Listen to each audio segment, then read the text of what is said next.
Alors, bonjour Bianca, merci d'avoir accepté cette invitation pour parler de ton nouveau cours de shiatsu et dépendance affective. Bonjour Ève, merci de l'invitation. Euh, il y a des gens il y a beaucoup de gens qui te connaissent ici, mais il y a aussi des gens qui te connaissent pas. Est-ce que tu pourrais me parler un tout petit peu de ta manière d'enseigner, puis de qu'est-ce qui te nourrit dans le shiatsu? Oui, bien sûr. Ouais, je sais pas trop quoi répondre à cette question-là. En fait, moi, ce qui me nourrit dans le shiatsu, c'est le contact à soi. C'est vraiment de développer ce contact-là à soi à travers le shiatsu. Donc, beaucoup plus que quand j'enseigne, beaucoup plus que les manœuvres, la médecine chinoise, les 5 éléments. Pour moi, c'est comment à travers les manœuvres, les méridiens, la médecine chinoise, comment à travers tout ça, je développe mon contact à moi. Donc, bien sûr, tout ce que j'ai nommé est essentiel. Ça fait partie du shiatsu, les méridiens, médecine chinoise, etc. Mais pour moi, ce qui va contenir tout ça, ce qui va aider à tenir tout ça, c'est le contact à soi. Et plus meilleur j'ai un contact à moi, ben meilleur j'ai un contact à l'autre, là. Donc, c'est pas mal ça mon approche. On pourrait l'appeler autrement, c'est un peu le développement de la conscience de Ouais. soi et ouais. Dans ce développement de la conscience de soi, je sais que c'est quelque chose qu'on aborde beaucoup dans la deuxième année de Shiatsu qui était auparavant enseignée à Guigec, que nous, on va récupérer cette année. Euh, Est-ce que c'est quelque chose qu'on doit absolument avoir développé? Parce que d'habitude, les formations continues, corrige-moi si je me trompe, sont plutôt offertes à la fin de la deuxième année ou après la deuxième année de Shiatsu. Puis cette fois-ci, dépendance affective, tu vas l'ouvrir at large là, pour les gens qui sont intéressés à développer justement cette saveur-là là, dans leur shiatsu. Là. Qu'est-ce qui a changé pour toi par rapport à ça? En fait, c'est la plupart des formations continues, et ça va rester comme ça, ont comme prérequis d'avoir fait la deuxième année de shiatsu. Parce que Mhm. quand on a fait la deuxième année de shiatsu, bon, comme tu l'as dit, il y a ce contact-là, par la méditation du qui suis-je, ceux qui l'ont fait la deuxième année savent de quoi je parle. Donc, tout ça fait en sorte que je peux l'amener encore plus loin dans les formations continues. Donc, j'ai pas, il y a des bases que je n'ai pas à expliquer, des bases de deuxième année que je n'ai pas à expliquer en formation continue et Mhm. on peut aller de l'avant. Donc, la plupart des formations continues, c'est un prérequis. Cela dit, je suis très consciente que ce n'est pas que la deuxième année de Shiatsu qui permet de développer ce contact à soi-là. Là. C'est une Mhm. des façons de le faire. Il y a plein d'autres façons de le faire. Là, quand je me suis mise un peu dans la dépendance affective, d'ailleurs, je veux souligner, tu as dit cette nouvelle formation continue-là, mais ce n'est pas une nouvelle formation En continue. Tu l'as effet. suivie il y a quelques années avec moi, mais je pourrais dire renouvelée parce que les formations continues, pour moi, évoluent en même temps que moi, j'évolue. Donc, tu la referais, puis tu verrais que probablement qu'au moins 50 à 60 de ce que j'ai enseigné quand je te l'ai donné a changé. Donc, des fois, c'est moins drastique, parfois, ce l'est plus. Donc là, il va y avoir beaucoup de nouvelles choses et beaucoup d'aspects là, que je n'ai pas amenés. Et quand je l'ai faite, quand j'ai parcouru un peu, OK, comment je veux l'aborder et tout ça, bien, je me suis rendu compte que ce serait possible pour une personne de première année de la faire. Parce que parfois, dans les formations continues, je fais référence au méridien Masunaga qu'on voit qu'en deuxième année. Parfois, je fais de la révision de manœuvres qu'on a vues en deuxième année. Mais dans les formations continues, si je fais une révision d'une manœuvre, je ne veux pas avoir à la montrer de A à Z à des nouveaux. Donc, ça permet de donner un rythme à la formation continue qui est intéressant pour ceux qui viennent. Mhm. Là, quand j'ai regardé ce que j'allais enseigner pour cette formation continue-là, je me suis dit, ah, ce serait accessible pour des personnes qui ont fait la première année de shiatsu dans le sens où c'est pas, je mise pas exclusivement sur Méridien Masunaga, sur des manœuvres de deuxième année et tout ça. Mhm. Comme je l'écris comme je l'écris dans le texte que vous avez posté, je demande quand même qu'on m'appelle si on n'a pas une deuxième année et qu'on veut faire la formation continue, parce que je vais être certaine que la personne a suffisamment d'expérience, que la personne est prête intérieurement aussi, là. Donc, tu vois, jusqu'à maintenant, il y a déjà 2 personnes une qui m'a écrit, une qui m'a appelé là, pour voir qu'est-ce que tu en penses, là. Hmm. Ouais. Puis à quoi on peut s'attendre dans cette formation renouvelée-là? Qu'est-ce que tu veux aborder par rapport au shiatsu dans le contexte de la dépendance affective, là? Comment ça s'imbrique ensemble, là? Ben, ça s'imbrique ensemble. Ça, c'est l'aspect que j'ai gardé de quand tu as suivi. C'est Mhm. certain que je vais faire référence à des méridiens par Mhm. rapport à travailler dans un cadre de suivi thérapeutique, puis à certaines manœuvres de shiatsu, bien sûr, on en voit. Mais pour moi, c'est pas tant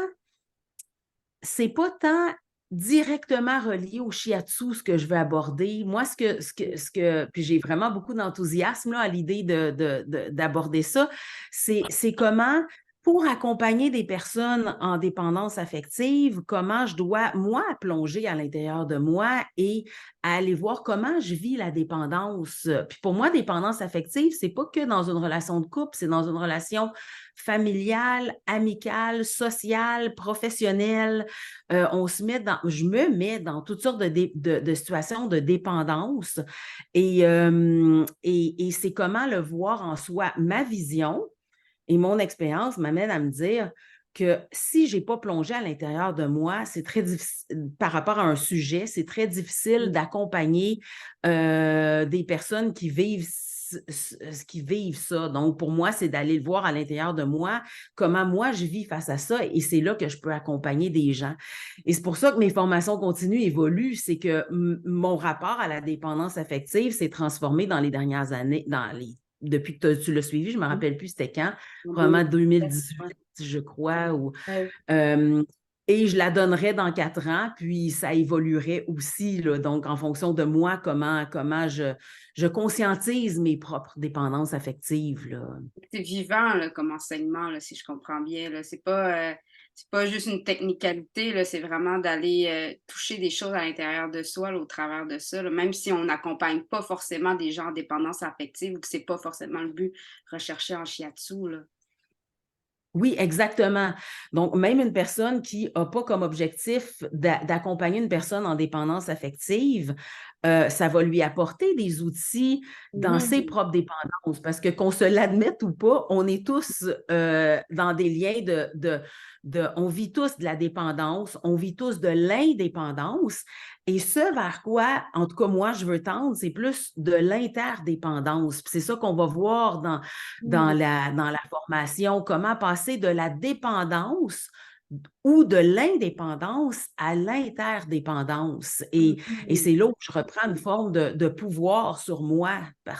Donc, et c'est ça qu'on voit. Fait que pour moi, ça dépasse le shiatsu, mais ça va beaucoup teinter notre shiatsu parce que parfois, on se met même en situation de dépendance ou d'indépendance face à nos personnes clientes C'est vrai. dans notre attitude. Donc, c'est de voir comment j'agis à partir de cet état-là que j'ai à l'intérieur de dépendance ou de dépendance ou d'indépendance ou de dépendance et de tendre vers l'interdépendance, là. Mhm. Oui, parce que quand on est en pratique clinique, il y a toujours une partie de soi qui veut aider l'autre, hein, puis cette partie-là est très reliée à cette forme de dépendance-là. C'est sûr que l'autre a besoin de moi, fait que c'est valorisant, mais j'ai aussi besoin de l'autre pour pouvoir explorer ça au travers du toucher. Puis des fois, cette Oui, partie-là, elle devient un petit peu trop prédominante, puis c'est là que ça devient moins fluide là, dans nos échanges, là. Fait que si je oui, comprends absolument. cette histoire de dépendance, d'interdépendance-là, aide aussi à fluidifier ces aspects-là, là, en les observant, là. Oui, exactement. Puis même justement dans la relation personne-cliente-thérapeute, ben moi, ce à quoi j'aspire, c'est une relation d'interdépendance d'une certaine façon, là. Donc, et non pas l'autre dépend de moi, moi. je dépends pas de l'autre et vice-versa. Puis quand je dis interdépendance, ça va prendre différentes teintes en fonction du genre de relation. Je n'ai pas la même interdépendance avec une personne cliente qu'avec une amie, qu'avec mon compagnon, là. Donc, c'est sûr que l'interdépendance prend différentes formes, là. Ouais. Oui, puis je crois que comment dire, dans les dernières années, tu t'es beaucoup formé dans d'autres approches qui sont connexes au shiatsu. Puis ces approches-là ont beaucoup nourri aussi ta vision de la pratique du shiatsu là, dans ta pratique privée et dans ton enseignement, là. Euh, donc, par rapport comme à 2017, parce que ça fait déjà plusieurs années, moi, que je l'ai suivi, euh, j'imagine que ça a quand même influencé beaucoup là, ta manière d'enseigner aussi. Oui. Oui, oui, et ma vision et comment je l'aborde. Et ce qui me fascine, c'est que parce que j'ai suivi 2 fois, moi, la formation dépendance affective qui était donnée à l'époque par Gilles Crête. J'ai les dates pas loin, là, une fois, je crois, en 2006 et une fois en 2009. Et, euh, et quand je relis mes notes de cours, il y a beaucoup de parallèles avec les formations que je suis maintenant. Il y a beaucoup les mots sont différents, le vocabulaire est différent, mais il y a beaucoup de Hmm. parallèles. Mais avec les formations que je suis maintenant, mais ça me permet d'avoir justement un vocabulaire un peu différent, une perspective un petit peu, ça me donne d'autres angles sur le même phénomène, là. Mais ça se recoupe. C'est vraiment fascinant comment, quand je relis les notes de cours que j'ai prises dans le cours de Gilles Crête, comment ça rejoint ce que je suis en train de, de, de- d'apprendre en communication consciente, en communication non violente, là. Mhm. Et il y a quelque chose que, tu sais, souvent on revient sur les mêmes thèmes dans notre vie, puis même dans notre shiatsu, tu sais, c'est cyclique. C'est comme si à chaque fois on allait chercher une couche plus profonde là, de ce qui se passe là. Oui, oui, totalement. Oui, oui. Puis, tu sais, qu'est-ce que, en fait, pourquoi on devrait suivre de la formation continue après avoir terminé une première ou une deuxième année de shiatsu? Qu'est-ce que ça amène en fait, selon toi?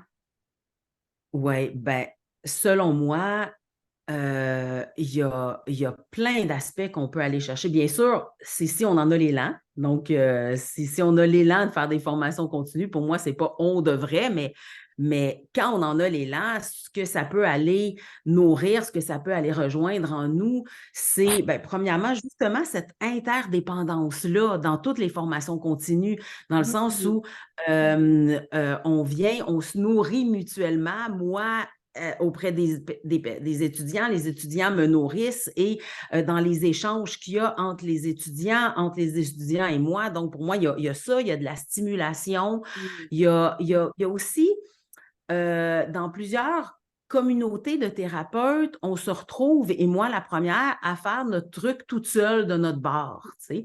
Puis moi, ce qui me permet de sortir un peu de ma solitude de thérapeute, c'est l'enseignement. Et j'ai beaucoup de plaisir. C'est une voie qui est vraiment très agréable pour moi de me sortir de cette solitude, entre guillemets, de thérapeute-là. Mais souvent, quand les gens n'ont pas le privilège ou ont pas l'élan d'enseigner, euh, mais ils se retrouvent toutes seuls dans leur pratique. Puis, à un moment donné, ça peut jouer sur la motivation, ça peut jouer sur la confiance, ça peut jouer sur même, je dirais, l'évolution, comment notre shiatsu évolue, alors que quand on est dans des échanges, quand on est dans des formations, ça permet de nourrir notre pratique de la même façon que, que ce que vous proposez chez Zen Shiatsu Québec, parfois des rencontres un peu plus informelles où est-ce que vous pratiquez du coaching. Il y a différentes façons d'aller nourrir la pratique Ouais. là, et la motivation, là. Ouais, ben ça empêche de tourner en rond, je trouve.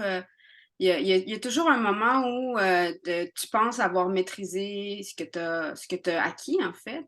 Puis c'est toujours à ce moment-là, je trouve que c'est un bon moment d'aller se rejeter dans la gueule du loup, puis de revoir, puis de se rendre compte que des fois, on revisite les mêmes choses, mais on en gagne un nouvel intérêt ou une nouvelle profondeur. Il y a quelque chose qui nous a échappé la première fois, puis à chaque fois, on revient plus enrichi. Puis c'est ce que, pour avoir enseigné avec toi aussi, c'est ce que je trouve qui apporte l'enseignement, c'est qu'on revoit tout le temps les mêmes bases, mais à chaque fois, c'est différent. Et c'est Oui. que toute l'expérience humaine se découvre. Mmh. C'est intéressant de faire des nouvelles connexions, là. Oui, absolument. Un peu comme ce que tu disais tout à l'heure, tu sais, c'est la même chose, mais on touche des couches différentes, là. Donc, on Mmh. accède à d'autres choses à l'intérieur de nous. Puis, un peu une anecdote, je me rappelle que dans les formations continues avec Gilles Crête, je disais toujours, dans le fond, ça revient toujours à la même chose. Puis il disait, ben oui. Mais moi, en tout cas, j'avais besoin de ce rappel-là, j'avais besoin de ce soutien-là, en quelque sorte, de me le rappeler parce que je l'oubliais par moi-même seule, là. Mmh. Fait que Mm. cette formation-là va avoir lieu quand déjà? C'est au mois de novembre? C'est une fin de semaine? Oui, c'est la fin de semaine, samedi, dimanche, 18, 19 novembre. Ouais, à Montréal. Puis c'est un 9 Oui, à 5 à peu près, hein, c'est ça? ouais, 9 à 5 et demi. OK, ouais, c'est un 15 heures de Oui. formation continue à rajouter là, dans les outils de thérapeute qu'on peut, offrir. Puis, est-ce que tu veux aussi, avant qu'on se quitte, est-ce que tu aimerais parler un petit peu de Shiatsu 2 qui s'en vient au mois de janvier? Ah! Oui, absolument. Ben, la deuxième année de Shiatsu, bien sûr, je pourrais dire presque toutes les mêmes choses que par rapport aux formations continues parce que ça permet d'aller chercher ce soutien-là, cet approfondissement-là, cette intégration-là. Je ne dis pas les mêmes mots, mais c'est un peu ça que les formations continues permettent. C'est ça que la deuxième année de Shiatsu permet. Donc, c'est certain que quand on fait une première année, on a énormément d'outils et la première année est assez dense. Mmh. Donc, on peut se dire, ah, c'est assez, mais pour moi, la deuxième année amène encore plus loin dans ce contact à soi, dans tout ce qu'on peut développer là, et dans notre solidité, je dirais beaucoup. Donc, pour moi, en tout cas, c'est ce que ça m'a amené et c'est ce que j'entends que ça amène. J'ai beaucoup une forme de solidité, de confiance là, dans la pratique. Là. Ouais, parce qu'il y a plein de nouveaux thèmes. Bah, c'est sûr que dans l'aspect technique, il y a des nouvelles techniques, il y a plein de nouvelles mobilisations qui vont être apprises. Il y a aussi des nouvelles manières de travailler, qui sont pas du tout vues en première année de shiatsu, mais il y a aussi l'aspect de Masunaga, là, plus la rentrer dans la philosophie plus de Masunaga et au-delà, je crois, si je me souviens bien là, de tous les modules, là. Oui, absolument. Oui, exactement. Donc, oui, il y a beaucoup de nouvelles matières, je pourrais dire concrètes. Là, on voit les Mmh. méridiens Masunaga, comme tu dis, des mobilisations.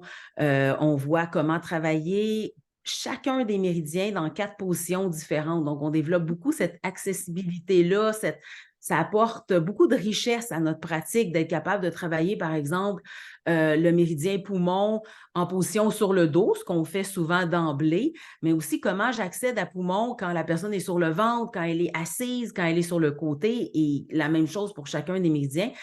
Et au-delà de ça, un peu pour faire un gestalt avec ce que je disais au début, au-delà de tous ces outils-là concrets, ben pour moi, c'est le contact à soi, c'est la conscience de soi qu'on développe et que moi, je continue de développer et c'est ça ma grande quête, là, donc dans la vie à travers le shiatsu, à travers la communication non violente, à travers d'autres, la méditation. Comment on développe ce contact-là à soi? Est-ce que ça nous amène dans notre pratique? Là? Donc, il y a beaucoup de ça en deuxième année de shiatsu. Là. Pour te piquer une de tes citations, je crois que c'était, «Nulle part où aller, rien à faire, juste être». Ouais, nulle part où aller, rien à faire, juste être. Oui, il me semble que c'est un.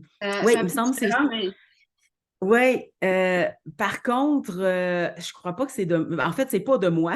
Ça, je non, le non, sais que non, c'est non, pas non, de moi. je te l'ai piqué dans J'entendais, la référence. Gilles Crête le disait beaucoup, mais je crois que c'est de Durkheim. Je le sais que toi aussi, tu aimes beaucoup Durkheim. C'est Mmh. un auteur que je lis avec beaucoup d'appétit. J'en bois du Durkheim quand je me mets là-dedans. Et je crois que c'est de lui. Il me semble qu'à un moment donné, j'ai lu quelque chose de très similaire. Puis je me dis, ah ah, c'est de là que ça vient, là. Fait qu'il y a Durkheim qui a été très influencé par le zen, là, je pense que ça vient beaucoup de cet esprit-là, là, du zen, au final, qui est, de rester centré à l'intérieur de soi. Oui. Ouais. Oui, exactement. Dans le non-agir, dans le non-faire, là, dans l'être. Ouais. Le moins Oui, plus paresseux possible, mais avec le plus de conscience possible. oui, exactement. Mm. Exactement. Oui. Et est-ce que tu veux rajouter quelque chose avant qu'on termine cette entrevue? Hum. Ben, en fait, oui, tu sais, quand tu m'as demandé qu'est-ce qui ferait qu'on ferait les formations continues, Mhm. j'ai pas mentionné quelque chose qui, pour moi, je l'ai mentionné un peu en disant il faut qu'on en ait l'élan, mais pour moi, il y a aussi beaucoup le plaisir des retrouvailles. Autant de mon bord, moi, quand je m'apprête à aller en formation continue, là, il y a tellement de joie à l'idée de retrouver des personnes avec qui j'ai fait un bout de chemin habituellement pendant 2 ans et les étudiants entre eux. Donc, il y a toute cette richesse-là là, de se retrouver entre nous dans la famille Shiatsu, là, si on veut. Là. Puis ça, c'est vraiment très chouette, là, ce plaisir-là. Là. Pour moi, le plaisir compte pour beaucoup aussi Mhm. dans, dans, dans, dans ce qui me motive à faire les choses. Donc, quand tu disais pourquoi faire la formation continue, ben, le plaisir d'être ensemble. Là. Mm. Tout à fait, Mm. tout à fait. Ben, j'espère que ce plaisir va être partagé. Et puis, Oui, moi aussi. je te souhaite une excellente journée. Puis, toutes les informations, on va les mettre sur zenchiatsuquebec.ca. Donc, pour ceux qui veulent s'inscrire, simplement aller sur notre site Internet et communiquer avec nous si vous êtes de la première année de Shiatsu pour qu'on puisse communiquer avec Bianca et puis voir si ça serait une avenue qui est possible là, pour vous. Donc, merci beaucoup. Merci, Ève. Bonne journée.